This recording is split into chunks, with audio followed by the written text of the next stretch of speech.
The Queen of Granada, by M. Riff.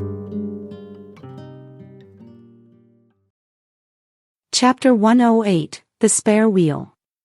Rita glanced at Rosen, who still had her eyes closed, resting her head against the headrest. It was hard to fathom how she remained so composed and collected. After all, she sat with a young foreign girl in a stolen car that had stalled on the roadside in the pouring rain and pitch darkness of night. She had left her 2 children at home alone, and her husband had mysteriously vanished.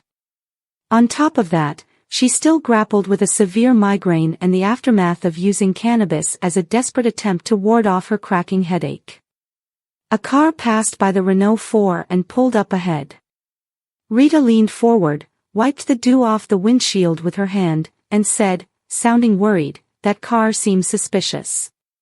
Rosen opened her eyes and observed the 2 guys approaching the Renault 4. One of them held a large wheel key, the kind that could be lethal with a single blow to the head. She looked at Rita and expressed her unease, saying, "We need to leave right now.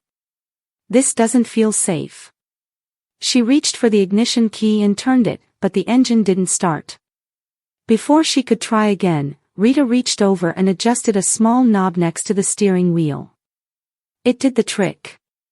Rosen managed to start the engine on her next attempt. As soon as the 2 guys saw the headlights come on, they retreated to their car. Rosen drove past them, and Rita mentioned, their car was also a Renault 4, and they had a flat tire. "Maybe we should have offered them our spare wheel." Rosen clarified, "It's not really ours. We've just sort of borrowed the car." They soon picked up speed again. Rosen glanced at Rita and asked, "What was that small thing you adjusted to start the engine?" Rita explained, "Ever heard of the butterfly effect, where a butterfly's wings can cause a storm?" Rosen nodded, asking, "Yes, and?" Rita continued, "Inside the carburetor, there are 2 small flaps that resemble butterfly wings. By adjusting that knob, I opened those flaps up.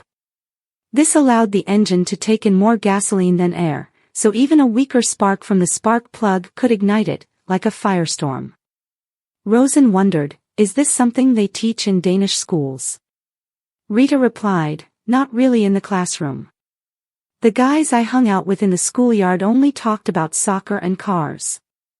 They could mimic engine sounds and spontaneously make up songs about engines. Sadly, that didn't earn them any points on exams." Rosen inquired, "What's the name of that widget?" Rita hesitated before answering, "In Danish, they call it the choke."